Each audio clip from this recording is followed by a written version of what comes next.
Hey guys, welcome back to another week of Mortgage Matters in Minutes, episode 131. In 2024, there's been recent help for first-time homebuyers, and that's a great thing. And we're going to chat about that here today because without first-time homebuyers, the markets don't allow previous homeowners to move up. And so, generally speaking, when it comes to designing loans and programming, we always want to work on the first-time homebuyer first, so that the houses can get bought and sold and resold and people can move up to their second and third and fourth house. So what changes have happened? Here in May, the AMI has increased to a new level. And so first of all, what is AMI and why is it so important? AMI is called the area median income. And that basically housing of urban development puts together numbers in every county and says, here's the approximate amount or the average amount, median, whatever you want to use, income for an individual in that particular county. So we're here in Omaha, Nebraska, but if we look at counties in California or Arizona, obviously those numbers are going to be much different than we are locally. But how does this help the first-time homebuyer?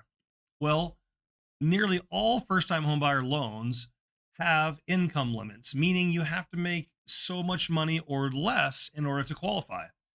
And the number that they're looking at is that area median income. And for Fannie Mae and Freddie Mac, for Home Ready, Home Possible, for NIFA loans, they all are going to have income thresholds.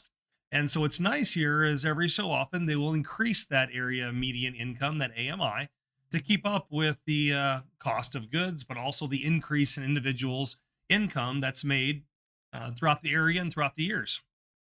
There are specific websites you can go to, and we'll have these here in the description of where you can type in the house that you're interested in, and it'll tell you what's the max income that you can receive.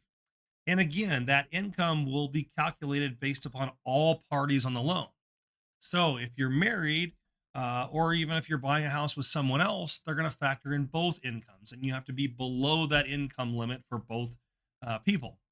Kind of confusing, kind of weird, sure. So if we try to look at obtaining a loan with just a single person, it's obviously much easier for one salary or one gross income to get below that area median income limit. So if you're here in the Omaha, Nebraska area, basically all the counties here are the same, similar to Iowa, and the amount just increased to $109,700. That's 100%. That's what the 100% area median income is. Generally, the loans do not account for 100%. They actually go off of 80%. So what is 80%? We multiply that number by 80%, it's 87,760. So if you're a first-time home buyer and you make less than 87,760 for gross monthly income, then you're able to qualify for a first-time home buyer loan. And we get lots of questions that people are always calling and asking about that, because first-time homebuyer loans are intended to help the low to moderate income, not the high wage earner, not someone's making $200,000, $300,000, $500,000 a year.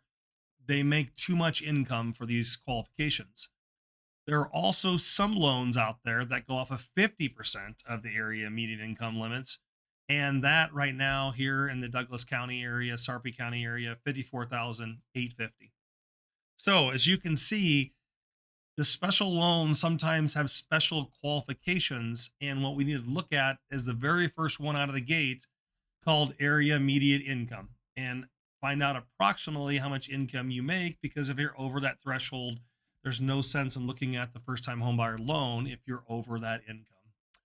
So this is great news for first-time homebuyers. It's keeping up with the cost of properties, and so that, if you make less than that 87,000, you can qualify by yourself or with another person to buy your first home. So if you have any other questions, we'd love to chat with you at 402-991-5153, or you can reach out on our website at mtg-specialist.com. And don't forget to like, comment, and subscribe here at the bottom. We'd love to hear from you each and every week. We'll see you next week, and have a great rest of your week. Mortgage Specialists. Driven, trusted, reliable.